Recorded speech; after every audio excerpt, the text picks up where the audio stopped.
Some moments in a home sound ordinary from the outside. A father's raised voice, a boy's quiet reply, a misunderstanding that seems small. But inside a trembling voice, inside a crack no one else hears, there can be a truth so heavy it reshapes a family. For 15-year-old Liam, speaking had never been easy. When emotions rose, his voice betrayed him, cracking, tightening, sometimes disappearing entirely. And every time it happened, his father, Ethan, assumed the worst. Attitude, excuses, another lie. Liam learned to avoid explaining himself because explanations only led to accusations. He learned to keep quiet because his voice never came out the way he wanted. And his father learned to expect the worst because he never understood what fear sounded like in his son's throat. But one winter evening, after another misunderstanding, another accusation, Ethan heard something he had never really listened for. The crack in Liam's voice wasn't defiance, it was fear, pain, and something deeper he had completely missed. That night, everything Ethan believed about his son began to unravel, not because of what Liam said, but because of how hard it was for him to say anything at all. And for the first time, Ethan realized his son wasn't lying, he was struggling to speak. The wind rattled against the windows as Ethan stepped into the house, shaking off snow from his jacket. He had stayed late at work again. Long hours, heavy pressure, deadlines that didn't care he was raising a son alone. He dropped his keys in the bowl, stretched the tension from his shoulders, and called out, "Liam, you home?" "Yeah," came a distant voice from upstairs. Ethan exhaled. Another night, another late arrival. He wanted things to feel normal, but lately every conversation with his son had felt like walking through fog, unclear, unsettling, full of misunderstandings. He opened the fridge and frowned. A container of leftovers was gone, the one Ethan had planned for dinner. He closed the fridge, jaw tensing. He tried not to jump to conclusions, but exhaustion made patience thin. He climbed the stairs and knocked on Liam's half-open bedroom door. Liam sat at his desk, hoodie up, shoulders stiff as if bracing for something. His notebook lay open, but he wasn't writing. "You eat already?" Ethan asked. Liam hesitated. Yeah, I was hungry." Ethan exhaled sharply. "That was dinner for both of us, Liam. Couldn't you wait?" I didn't." Liam tried to explain, but his voice trembled, catching in the middle of the sentence. Ethan's frustration flared. "Liam, just be honest. Did you eat the leftovers without asking?" "Yes," Liam whispered. "Then why couldn't you just say that in the first place?" Liam looked down, hands trembling in his lap. "I was trying to." Ethan didn't hear the fear, didn't see the panic rising in Liam's chest. All he heard was hesitation, and to him, hesitation meant hiding something. "You lied again," Ethan said, turning away.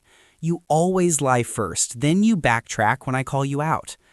Liam squeezed his eyes shut, breath hitching. "I wasn't lying." "Then what do you call it?" Ethan demanded. Liam's voice tried to answer, but no sound came out. His throat locked, his chest constricted, his body froze, the way it always did when pressure hit. Ethan mistook the silence for defiance. "Fine," he said sharply. "If you can't talk, then we're done here." He walked out, and Liam sat alone in the dim light, blinking tears that never fully fell, replaying everything he wished he could have said, but couldn't force his voice to deliver. Later that night, Ethan stood in the hallway, staring at the wall. Something bothered him. Not just the argument, the way Liam's face changed when his voice cracked. It wasn't guilt, it wasn't attitude. It was something else. Fear. Shame. Something deeper. He walked into the kitchen and noticed something he hadn't before. 2 dirty plates in the sink. Not one. And the second plate looked smaller, like it belonged to someone younger. He frowned. Who was here? Liam wasn't allowed to have friends over unsupervised. He rarely had friends over at all. Ethan grabbed the smaller plate, turning it over. A streak of peanut butter smeared across the edge, the kind Liam didn't even like. He felt a strange sense of unease. "Liam," he called up the stairs. A long silence. Then footsteps. Liam appeared at the top of the stairs, hands in his hoodie sleeves, eyes already bracing for trouble. "Who else was here?" Ethan asked. "No one," Liam said quickly, too sharply. Ethan stepped closer. "Liam, don't lie again." "I'm not." But his voice cracked halfway through the sentence, a painful, high-pitched break that made him flinch. Ethan's frustration spiked again. "There it is, that voice crack, every time you lie." Liam's eyes widened with hurt. "Dad, please." Ethan shook his head. "I'm not doing this again tonight." He turned away, but just as he did, he heard it, a small noise. Not from Liam, from outside the back door. A shuffle, a quick step, a sound like someone trying not to be heard. Ethan froze. He looked at Liam. Liam's eyes widened in panic.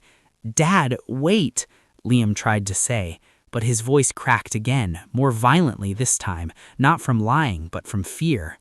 Ethan finally heard it. For the first time, the crack in his son's voice didn't sound fake.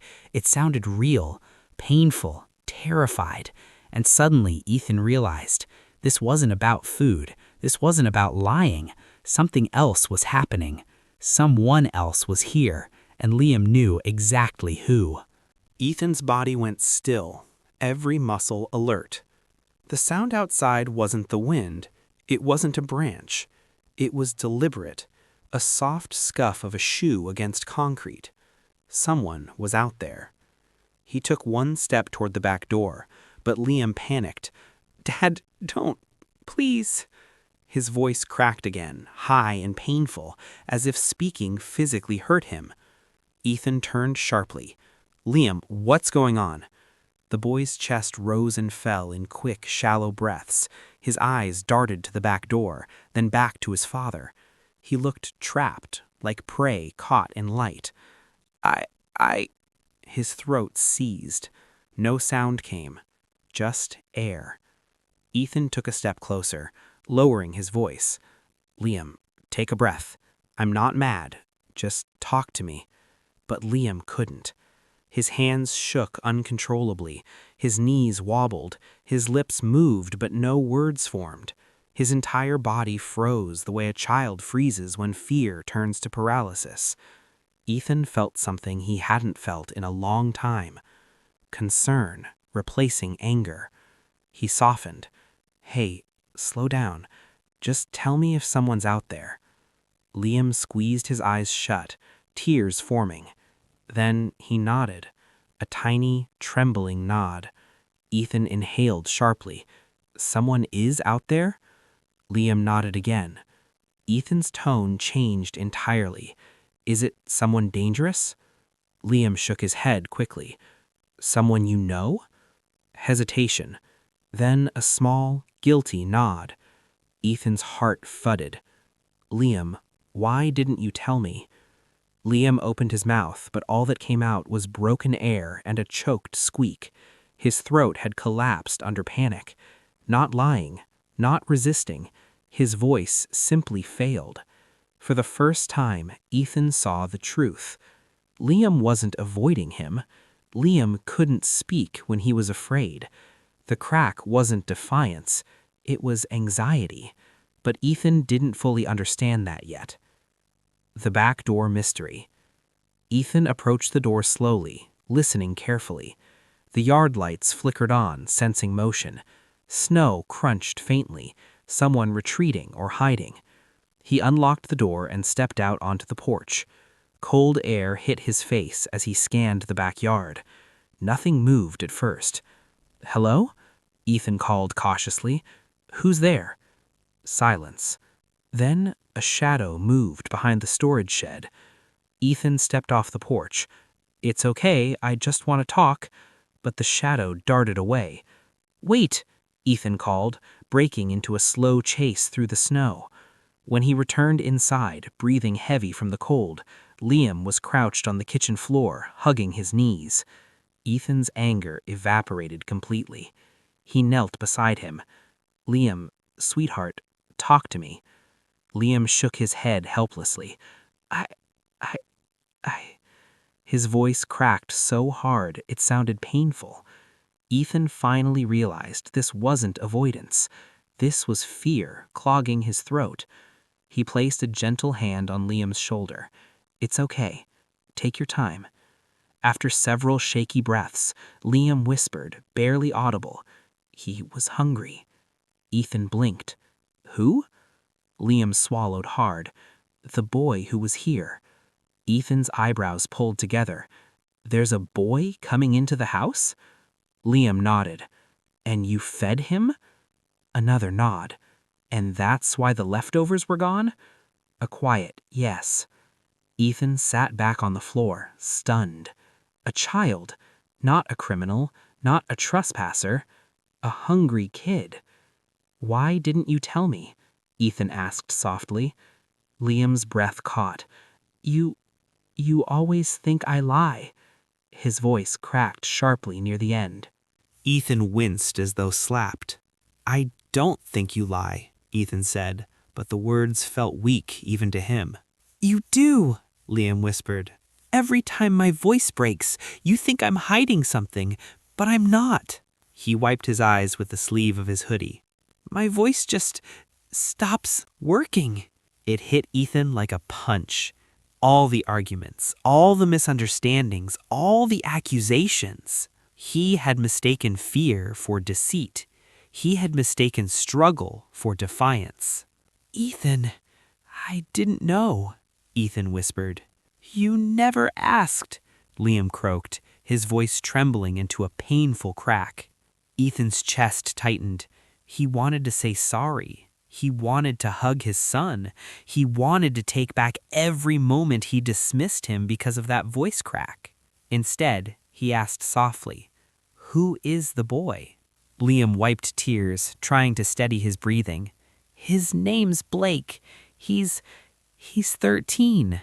Ethan frowned. "Why is he coming here at night?" Liam's voice cracked again. "He has nowhere else to go." That silence hung heavy. "Is he homeless?" Ethan asked quietly. Liam nodded. "He sleeps behind the old pharmacy. He's cold and scared. I found him 2 weeks ago." His voice softened. "He didn't want trouble, just food, just warmth." Ethan's heart twisted. "So you let him in?" "I tried to hide him because I knew you'd say no." Ethan felt that like a blade. His son didn't trust him enough to ask for help. That wasn't Liam's failure. It was his. The truth beneath the fear. "Why didn't he stay tonight?" Ethan asked. Liam lowered his head. "He heard your car. He panicked." "That noise I heard?" Liam nodded. "He ran out the back?" "Yes." "And you tried to tell me." "I couldn't talk." Ethan exhaled sharply, rubbing his forehead. Everything began to make sense. The cracks in Liam's voice weren't convenient excuses. They were symptoms of a panic response. Ethan looked at his son with new eyes. "Liam, you're not lying. You're scared." Liam's chin wobbled. "I try so hard to talk normal when you're upset, but it gets stuck." Ethan pulled him gently into a hug. The boy tensed at first, as if touch needed permission, then slowly melted into his father's arms. "I'm sorry," Ethan whispered against his hair. "I thought you were avoiding responsibility. I didn't know you were struggling." Liam sniffled. "I thought you'd be mad if I told you the truth." "I'm not mad," Ethan said, voice cracking with emotion. "I'm worried. A kid is out there in the cold." Liam nodded into his chest. "Tomorrow," Ethan said softly, "we're going to find him. Together." Liam pulled back, surprised. "Really?" "Yes," Ethan said firmly. "No more secrets, no more fear, no more assuming you're lying because your voice cracks." A tear slid down Liam's cheek. "Dad, thank you." Ethan hugged him again, but just as he did, a small sound came from the backyard again, this time clearer, closer, almost like someone trying to come back. Ethan and Liam looked toward the door. The boy wasn't gone. He'd returned. The sound outside came again, soft, unsure, like a foot shifting in powdery snow. Ethan's eyes flicked toward the back door, pulse tightening. Liam stiffened beside him, wiping his face quickly, fear returning to his expression. "Dad," he whispered, voice cracking at the second syllable. Ethan placed a calming hand on his son's shoulder. "It's okay. I'm here." He stood slowly, moving toward the door, not with anger, not with suspicion, but with caution and concern. Liam followed a few steps behind, hugging his arms in front of his chest, shrinking slightly the way anxious kids do when they're unsure of what comes next. Ethan opened the back door gently. Cold air rushed in, carrying the faint smell of snow and damp leaves. The motion-activated light clicked on, illuminating small, uneven footprints leading toward the corner of the yard. And then, something moved in the shadows. Ethan softened his voice. "Hey, it's okay. You're not in trouble." A figure stepped hesitantly into the edge of the light. A thin boy, smaller than Liam, maybe 13, dark, messy hair, oversized hoodie that hung off one shoulder, jeans too big for his waist. His shoes ripped at the toes. His cheeks were red from the cold, and he shivered visibly, holding a plastic grocery bag with little inside. It was Blake. Liam immediately stepped forward. "Blake, it's okay," he whispered, but his voice cracked again, making him wince. Blake flinched at the sound of Ethan, but relaxed slightly when he saw Liam. "You didn't get caught?" Blake asked Liam, as if Ethan wasn't standing right there. "No," said Liam, voice trembling with the effort to keep it steady. "My dad, he knows now." Blake swallowed hard and stepped back a little. Ethan raised both hands gently. "I'm not here to yell, I just want to understand." Blake shifted nervously, gripping the grocery bag tighter. I didn't take anything else, just food before. I wasn't trying to steal." Ethan shook his head. "You're a child. You're cold. You're hungry.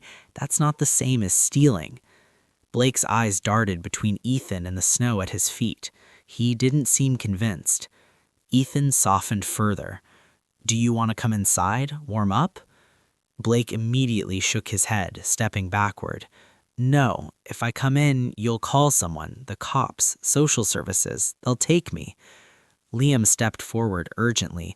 "No, Blake, he won't. He promised." Ethan nodded. "I'm not calling anyone, not unless you're in danger. Right now, I just want to make sure you're safe tonight." Blake's shoulders sagged slightly, not trusting, but tired, very tired. After a moment, Ethan took a slow step back from the doorway, widening the space, making the choice the boys. "You're welcome inside," he said softly. "No pressure, no forcing, just warmth." Blake hesitated for several long seconds. Then he stepped inside. The kitchen table. Inside, Blake stood near the doorway like someone who expected the floor to collapse beneath him. Snow melted off his shoes onto the tile. His fingers trembled as they clutched the grocery bag. Ethan closed the door gently and gestured toward the kitchen table. "Sit if you want." Blake sat, very slowly, as if he wasn't convinced he was allowed to. Liam sat beside him, trying to offer comfort, though he looked just as nervous. Ethan pulled a blanket from the hall closet and draped it over the boy's shoulders. Blake stiffened at the touch, then relaxed into the warmth. "Is that better?" Ethan asked. Blake nodded. "Thank you." His voice was hoarse, dry, like someone who hadn't spoken recently. "Blake," Ethan said gently, "can you tell me where your parents are?"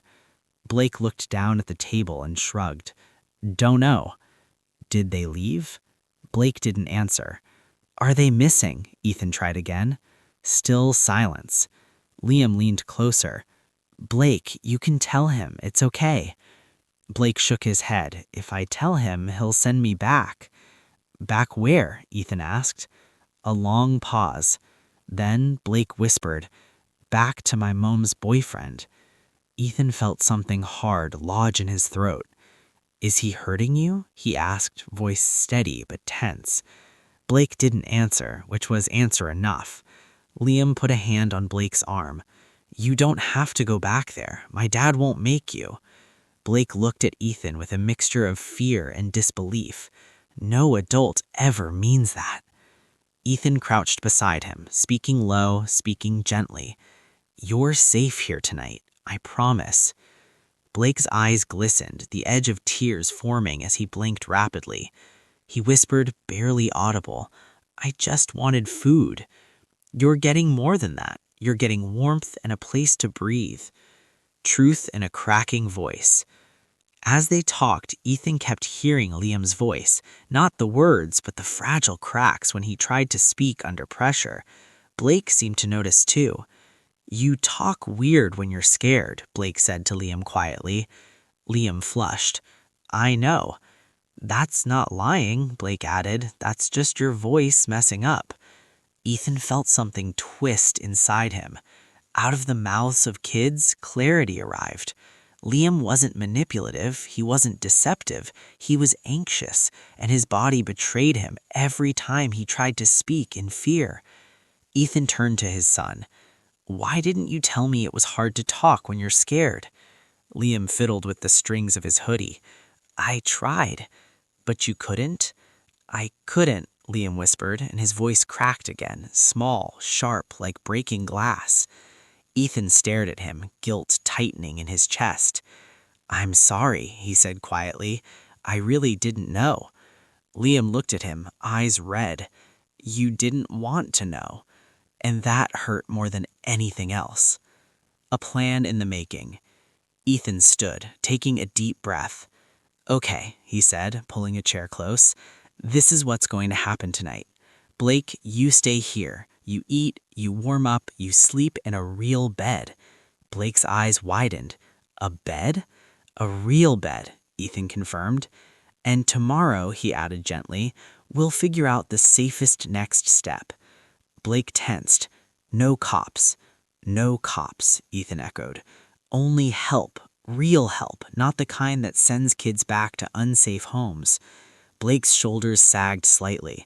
Not trusting, but tired, very tired. After a moment, Ethan took a slow step back from the doorway, widening the space, making the choice of the boys. You're welcome inside, he said softly. No pressure, no forcing, just warmth. Blake hesitated for several long seconds. Then he stepped inside. The kitchen table. Inside, Blake stood near the doorway like someone who expected the floor to collapse beneath him. Snow melted off his shoes onto the tile. His fingers trembled as they clutched the grocery bag. Ethan closed the door gently and gestured toward the kitchen table. Sit if you want. Blake sat, very slowly, as if he wasn't convinced he was allowed to. Liam sat beside him, trying to offer comfort, though he looked just as nervous. Ethan pulled a blanket from the hall closet and draped it over the boy's shoulders. Blake stiffened at the touch, then relaxed into the warmth. Is that better? Ethan asked. Blake nodded. Thank you. His voice was hoarse, dry, like someone who hadn't spoken recently. Blake, Ethan said gently, can you tell me where your parents are? Blake looked down at the table and shrugged. Don't know. Did they leave? Blake didn't answer. Are they missing? Ethan tried again. Still silence. Liam leaned closer. Blake, you can tell him. It's okay. Blake shook his head. If I tell him, he'll send me back. Back where? Ethan asked. A long pause. Then Blake whispered, back to my mom's boyfriend. Ethan felt something hard lodge in his throat. Is he hurting you? He asked, voice steady but tense. Blake didn't answer, which was answer enough. Liam put a hand on Blake's arm. You don't have to go back there. My dad won't make you. Blake looked at Ethan with a mixture of fear and disbelief. No adult ever means that. Ethan crouched beside him, speaking low, speaking gently. You're safe here tonight, I promise. Blake's eyes glistened, the edge of tears forming as he blinked rapidly. He whispered, barely audible, "I just wanted food." "You're getting more than that. You're getting warmth and a place to breathe." Truth in a cracking voice. As they talked, Ethan kept hearing Liam's voice, not the words, but the fragile cracks when he tried to speak under pressure. Blake seemed to notice too. "You talk weird when you're scared," Blake said to Liam quietly. Liam flushed. "I know." "That's not lying," Blake added. "That's just your voice messing up." Ethan felt something twist inside him. Out of the mouths of kids, clarity arrived. Liam wasn't manipulative, he wasn't deceptive, he was anxious, and his body betrayed him every time he tried to speak in fear. Ethan turned to his son. "Why didn't you tell me it was hard to talk when you're scared?" Liam fiddled with the strings of his hoodie. "I tried." "But you couldn't?" "I couldn't," Liam whispered, and his voice cracked again, small, sharp, like breaking glass. Ethan stared. Ethan opened the door and felt the cold wind cut across the threshold. For a breathless second, he only saw a figure hunched under a wet parka, hair plastered to a face that looked older than the years on the woman's ID might suggest. Snow clung to her shoulders. Her lips trembled as she searched the yard, scanning past Ethan and into the house like she was trying to make sure reality hadn't shifted on her while she chased it. "Oh my God," she whispered, voice breaking the way a snapped thread does. "Jaden?" She took a step forward, then stopped as if remembering there were rules about approaching a stranger's home. Blake, who had been sitting at the kitchen table with a half-cold bowl of soup cradled in his hands, went still. His face was flat for a second, then the color drained out of it. He looked at Liam, then at Ethan, then back toward the door as if the world had set a shutter open to reveal the thing he most feared and most wanted. "Mom?" Blake said, the single syllable fragile enough to tear. The woman lifted her hands, palms out, a pleading, stopping gesture. "I'm April," she said. "I've been looking everywhere. Please, is that Blake?" The snow in her hair shone like tiny glass beads. Ethan stepped back to give the woman room to come in. He didn't know whether to feel relieved or guarded. There are times when a parent's return is the happiest sound in the world. There are other times when a parent's appearance is the sign of other storms. He kept his posture neutral and his voice steady. "Come in, it's cold out there." She stepped inside like someone walking back into life, clumsy, grateful, afraid. She hugged herself, and when her eyes landed on Blake, his breath hitched. He was small and rigid, like an animal seeing a familiar human after a long stretch of hiding. April dropped to her knees without a question and wrapped her arms around him. He flinched at first, then folded in on himself like a paper boat taking on water. The sound they made together, a low, broken sob, lodged in Ethan's chest. It was messy and real. It made any prior judgments about trespassing and leftovers seem childishly small. When April finally pulled back, she pressed both hands to Blake's face as if to memorize him again. "I'm sorry," she kept saying. I tried, baby. I'm so sorry." Blake didn't speak. He stared at her like he didn't know whether to accept forgiveness or test it. Ethan had to force his voice into the room. "Mrs. April, is it? Do you have somewhere to go? Are you okay? Do you have anyone with you?" She looked up at him with pupils blown wide. "No, I don't have anyone. She swallowed. "I've been getting help, sometimes. I tried to get stable. I didn't know where he went. I'd call shelters, I'd go to hospitals, but I couldn't. I was sick." The word landed between them plainly, no dramatics. Depression, panic. I couldn't be enough. Ethan listened, the practical part of his brain cataloging what needed to happen next. Medical intake, a social work call, temporary placement for Blake if April wasn't ready. But underneath that inventory, something else stirred, a quiet comprehension of how small decisions stack up into survival strategies. He glanced at Liam, who sat with fingers laced, eyes raw from crying but steadier than before. Liam mouthed, "She's telling the truth." Not theatrical, a small motion that said the boy had needed proof and now had it. April wiped her face with the back of her hand and turned to Blake. "I thought you hated me," she said, voice thin. "I thought I'd scared you away." Blake's jaw trembled. "You yelled," he managed, voice low. "You told me to leave. You said I was the problem. I didn't know how to fix it. I left. I didn't come back because I thought you wanted me gone." "That wasn't me," April cried. "That was the panic. I'm so sorry, baby. I'm trying to be better." She looked at Ethan then, holding his gaze with a steadiness that suggested she'd rehearsed this moment 100 times in the dark. "I called the number on the posters. I drove around the neighborhoods. I lost sleep. I didn't want you taken away." Ethan felt his throat go tight. For all the bureaucracy he knew he would have to navigate, he also felt a moral clarity. This woman had been trying, however imperfectly, to reclaim what a broken life had scattered. That mattered. "We'll get help," Ethan said. "We'll figure out the next step. But first, do you want to talk here? We have hot cocoa. You can warm up.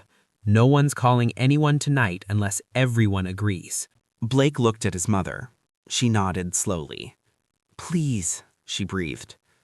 They moved to the living room in an awkward little procession, Ethan carrying the blanket, Liam with a spare sweatshirt, April holding Blake's small, shaking hand. The house smelled of fading soup and the faint tang of disinfectant where Ethan kept a corner for the inevitable cold season cleanup. April sat, still trembling, and Blake curled against her side like something fragile. The first story that came out of April's mouth was not a dramatic confession, it was a practical inventory of failures. "I lost my job when the meds weren't right," she said. "I got behind on rent. My roommate left. The boyfriend, he wasn't someone I should have brought around. I was ashamed. I didn't want people to know we were at the shelter. So when I spiraled, I pushed him away. He didn't understand. I didn't blame him if he left." Liam listened, jaw working. "Why didn't you come to school? Why didn't you try to find him there?" "I tried," April said, "but I'd drive by and then panic. I'd think I'd look crazy. Ethan, I'm not giving excuses. I just lost the map." Ethan absorbed it all. He moved the conversation forward by gently steering them towards solutions: social worker intake numbers, warming centers, a counselor he'd already called on a hunch earlier in the evening. He dialed a number that belonged to the county youth outreach, explained the situation without theatrical phrasing, and scheduled a late evening intake. The woman on the line was sympathetic and pragmatic. An intake worker could come by in 2 hours to assess and offer temporary housing options, and the first priority was ensuring Blake stayed somewhere supervised and safe. As they waited, the three of them sat in a strange, fragile way, like a temporary map redrawn. April apologized again and again to Blake, each "I'm sorry" a stitch for what had been torn. Blake babbled in fits, describing the shed, the nights, the rusted shopping cart shelters. He confessed small, shame-filled things, how he'd pretended to be older to avoid questions, how he'd stolen a sweater from a lost and found to stop shivering, how he'd swallowed the friction of humiliation so he wouldn't wake the shelter kids. Noah, who for the first time felt less like a secret keeper and more like a bridge, sat with his sketchbook and drew little cartoons of superheroes. When Blake laughed at one, it landed like permission to be a kid again. At one point, April reached for Ethan's hand. "Thank you," she said quietly, "for listening, for not calling the cops right away. I know that's what other people do. They see and they call and then kids get taken away." Ethan's response was honest. "I'll call what needs to be called if he's at risk, but I'm also learning we have more options than that. I don't want to make things worse." When the outreach worker arrived, she was practical and steady and immediately helpful. She spoke to April alone for a while, asking direct questions about medications and recent hospitalization. She spoke to Blake in a careful, non-threatening way, which made the boy relax a notch. Then she spoke to Ethan and Liam about next steps: a temp placement with a foster family trained in reunification, a safety plan for the house, referrals to counseling, and a timeline for check-ins, all designed to keep everyone's dignity and aim for April's reunification with her son when she was ready. After the intake, the outreach worker offered a temporary solution. A local family program had an emergency bed that night if April agreed to be evaluated at the clinic in the morning. April nodded, exhausted and grateful. She clung to Blake and whispered promises into his hair that sounded like prayer and apology braided together. When the outreach worker and April left with Blake tucked under her arm and a volunteer's car idling at the curb, Ethan closed the door gently. The house felt strange and anonymous for a second. The once accused leftovers, the soup cold in the pot, the blanket still flung over the couch. Liam exhaled and leaned against the back of the couch. "I thought he'd get taken away," he murmured. "I thought I'd made everything worse." "You did the right thing," Ethan said, the certainty in his voice steady. "You helped him. You kept him safe. That's not small." Liam's voice cracked, not in panic this time, but in relief. "Do you mean that?" Ethan moved to sit beside him, hands on Liam's shoulders. He watched his son breathe, watched his shoulders relax a fraction. "I mean it. I'm sorry I didn't understand sooner." It felt like a small healing, not the kind that erases past mistakes, but the kind that lays a new plank across a broken floorboard so you can stand again without fearing the gap. Outside, the night was still and the world was quieter after the storm. Inside, a new kind of quiet settled, one that felt more like listening than like waiting. And for the first time in weeks, Ethan slept that night with the soft, unfamiliar knowledge that he had chosen to stay open instead of shutting down. The choice would need to be tested again soon, bureaucracy, appointments, questions, but the raw human work had begun. Tomorrow would be messy. There would be intake forms and social workers and hard conversations. There would also be the small, unglamorous things, repaired trust, a new safety plan, and an apology that finally had feet. For now, father and son sat together in the living room beneath a single lamp, sharing the quiet and the soft, steady knowledge that the boy on the couch had not been lying when his voice cracked. He'd been trying to protect someone no one else had seen yet, and that made all the difference. The house was quiet the next morning, the kind of quiet that comes after a storm. Not peaceful yet, but calmer, like everything was trying to decide what it wanted to become. Ethan walked downstairs slowly, rubbing the sleep from his eyes as the scent of snow and yesterday's soup lingered in the air. He paused at the bottom step and looked around. Blanket on the couch, 2 empty mugs from the late-night cocoa, Liam's sketchbook on the table, open to the page he'd shown Blake. A home that felt slightly different than it had 24 hours ago. He breathed in deeply. Today, things had to change, not just for Blake, not just for April, but for him and Liam too. He made breakfast quietly, scrambling eggs and toasting bread, listening for movement upstairs. When he finally heard footsteps, he looked up to see Liam hesitating at the doorway. Hoodie sleeves wrapped around his hands the way he always did when he felt unsure. "Morning," Ethan said gently. "Morning," Liam replied, his voice soft, thin, and then halfway through the word, it cracked. But Ethan didn't wince, didn't sigh, didn't tighten his shoulders. He smiled. "Sit, eat with me?" Liam relaxed a little and came to the table. They ate in silence for a minute before Liam finally spoke again, the question trembling before it left his mouth. "Do you think he'll be okay?" Ethan nodded slowly. "Yes, he's with people who want to help him. And his mom, she's trying hard, that matters." Liam's voice softened again. "Do you think he'll come back here? I mean, to visit?" "I hope so, if it's healthy for him and for his mom." He paused, then asked gently, "How are you feeling about everything?" Liam looked surprised, almost thrown off. No one had asked him that in a long time. His voice cracked as he answered, I don't know." "That's okay," Ethan said. "It's a lot." Liam stared at his plate. "I didn't mean to lie to you, Dad. I never do. But when I get scared, it just gets stuck." His voice trembled, cracking again, and he flinched instinctively, like he expected Ethan to snap. But instead, Ethan reached across the table and placed a hand over his son's. "I know," Ethan said softly. "I finally heard it last night." Liam blinked fast. You Heard it? Yes, Ethan said. Not just the crack, the fear behind it, the pain. He took a slow breath. Liam, I've been misunderstanding you for a long time. I thought your voice cracked because you were dodging the truth, but I get it now. You weren't lying. His voice softened even more. You were hurting. Liam's shoulders shook, and he swallowed hard. I thought you wouldn't believe me. I didn't before, Ethan admitted, but that changes today. A tear escaped down Liam's cheek, not a dramatic cry, just a soft release of weight he'd held far too long. A conversation years overdue. After breakfast, Ethan invited Liam into the living room. They sat on the couch where Blake had slept last night, where life had shifted slightly. Can I ask you something? Ethan said. Liam nodded. When did talking becoming hard for you? When you're scared, I mean. Liam twisted his hands together. I don't know. Maybe after Mom died? His voice cracked softly at the word Mom. I was little and people always wanted me to talk about how I felt, but I didn't know how. And every time I cried, my voice just broke. Kids made fun of it. Teachers got frustrated.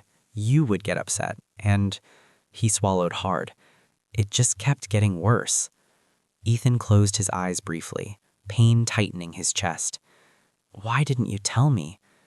You don't like excuses, Liam said quietly. You like straight answers. But my voice never gives straight answers when I'm upset. He looked down. So I stopped trying. And there it was. The truth Ethan had been too busy, too stubborn, too wounded to see. Not a lie, a limitation, a plea for help that only sounded like silence.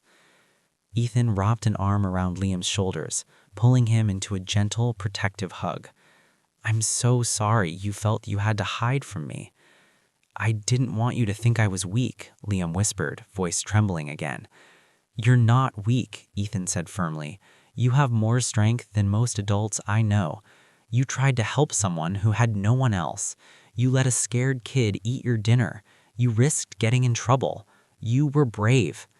Liam pressed his face into Ethan's shoulder. It didn't feel brave. That's how bravery works, Ethan said softly. It never feels like it when you're doing it. For a long time, they sat like that. Two people who had misunderstood each other for years, finally meeting in the same emotional space. Later that afternoon, Ethan received a call from the outreach caseworker.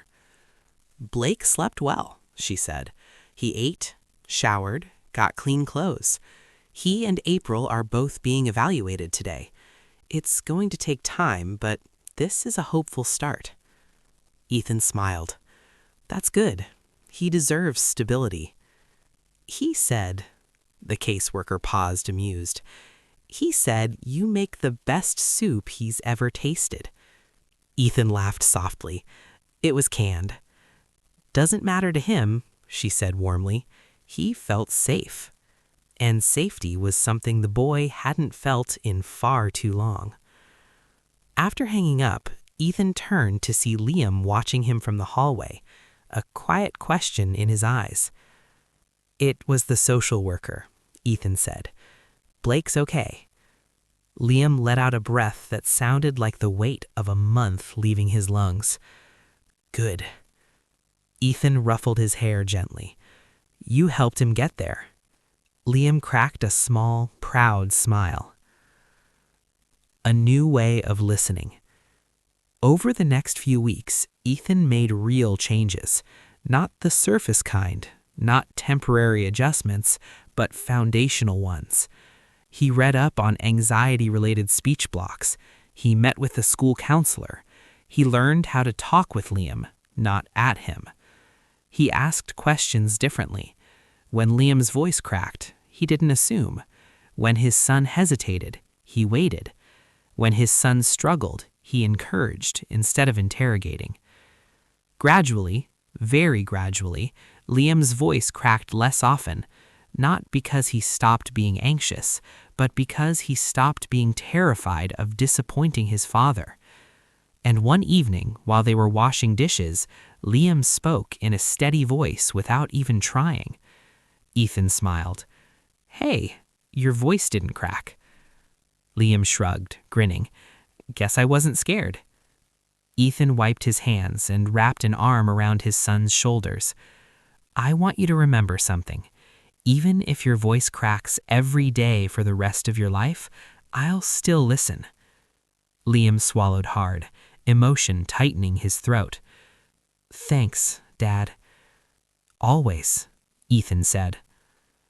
A message from Blake. A month later, while Liam was doing homework, his phone buzzed. It was a text from an unknown number. Hey, it's Blake. You good? Liam's entire face lit up. He typed back, Yeah, you okay? A picture came through. Blake smiling, wearing clean clothes in a normal room with a real bed behind him. Under it, Blake wrote, Safe now. My mom too. Thanks for everything. Liam felt his chest warm in a way he hadn't in a long time. When Ethan walked in and saw the smile, he knew exactly who the message was from. That's good news, Ethan said. Yeah, Liam whispered, voice cracking just slightly. But this time, it didn't matter at all. The final moment. The line he never forgot. That night, before going to bed, Liam stood at the doorway to his father's room. Dad? He asked. Ethan looked up from his book. Yeah, bud? Liam hesitated, the old fear rising, but then he pushed through it. Thank you, he whispered, for hearing me. His voice cracked on the last word, not from fear, not from shame, from gratitude. Ethan stood and walked over, resting both hands on his son's shoulders. I always hear you, even when your voice shakes. And for the first time in a very long time, Liam believed him.